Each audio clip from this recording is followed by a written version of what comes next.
Karibu sana katika channel yangu ya YouTube. Leo nipo katika command prompt CMD na tunaendelea kuweza kujifunza some basic command za kuweza kutumia katika CMD na kuinteract na file system yetu katika kompyuta zetu.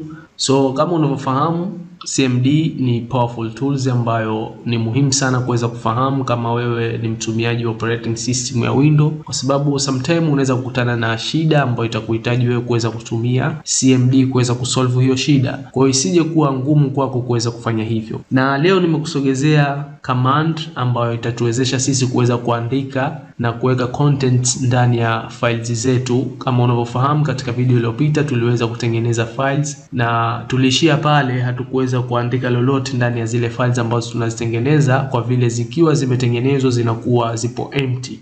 So kuna command ambayo unaweza kuitumia ukiwa katika command prompt yako na kuweza kuweka content ndani ya hizo files ambazo utazitengeneza. Ndio kitu ambacho leo tunakwenda kukifanya, kama nilivyoahidi katika video iliyopita kuwa tutaenda kuoneshana jinsi gani ya kuweza kuandika katika zile files ambazo tunazitengeneza. So kama kawaida yetu, ili kuweza kufahamiana vizuri na kurahisisha namna gani ya kuweza kutumia hizi command, acha nifungue sehemu ya GUI huku na acha niweke sehemu ya command line. So tayari nipo hapa katika Mohamed Hafiz na nitakwenda kuingia katika documents.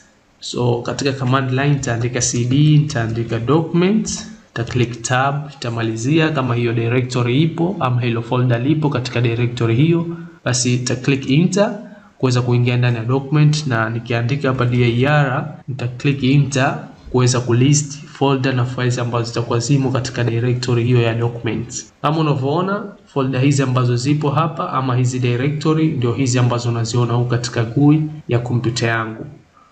So tumeweza kufahamishana katika video zilizopita jinsi gani ya kutengeneza folder, jinsi ya kutengeneza files, muda so mrefu tuliweza kufahamishana. So leo tutakwenda kuona jinsi ya kuingiza content ndani ya hizo files. Lakini kwanza kabisa acha nikukumbushe jinsi gani ya kutengeneza folder haraka ni kwa kutumia command ambayo inajulikana kama mkdir, then unaacha space, unaandika jina la folder. Kwa jina la folder langu hapa ni project.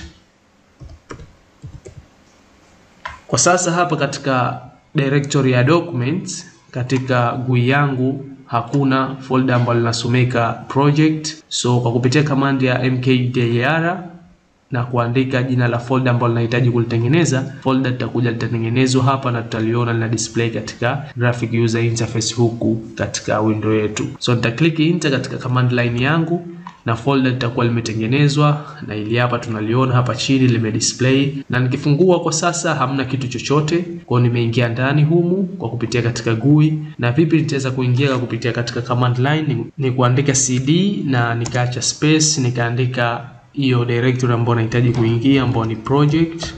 So nita click tab, nita click enter, tayari nimo ndani ya project, na nikilist folder na files ambazo zimo ndani ya hii directory hii ya project dir, click enter, hakuna kwa sasa files yoyote ama folder yoyote, pako empty kama inavyoonekana katika graphic user interface yangu. So hapa nitakwenda kutengeneza files mbili, ambapo files ya kwanza tumeshafahamishana command ya kutengeneza files, type space then null, tacha space, taandika greater than, taandika jina la file yangu file1.txt.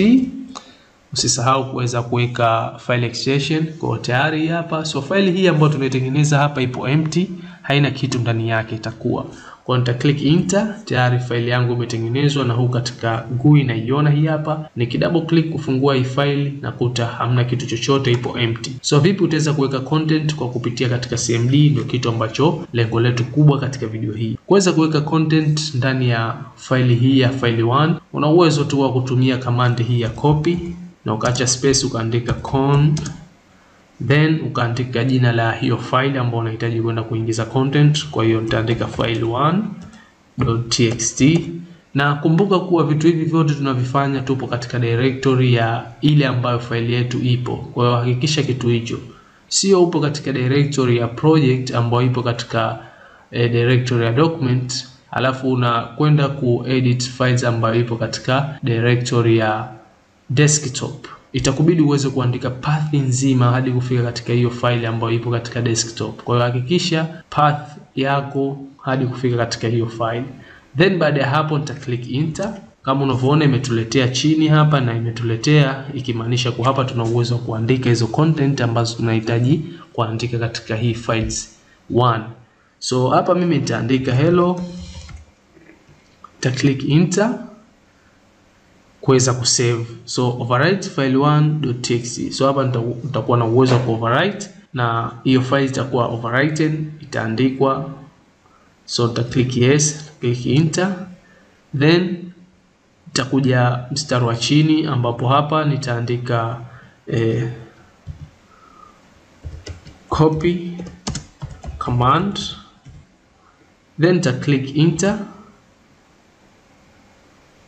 nitaandika subscribe my YouTube channel. Okay, then nita click enter. Unaweza kuandika content ambazo unahitaji kuandika ndani ya hiyo file.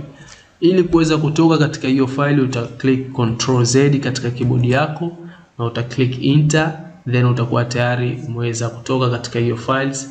Na ukija hapa katika hii file ukifungua kupitia katika GUI unakwenda kuona kile ambacho umekiandika ndani ya hiyo file. So hivyo ndivyo ambavyo unaweza kuandika ndani ya files kwa kupitia command line, kwa kupitia katika CMD. Na hii command ya copy ina kazi nyingi sana ambayo inakwenda kufanya. Miongoni mwa hizo kazi ni hiyo ambayo inakwenda ku overwrite na kuweka maandishi katika files zetu. Tutakuja kuzungumzia kiundani kuhusu hii command ya copy, kitu gani hasa inafanya na vipi inatumika.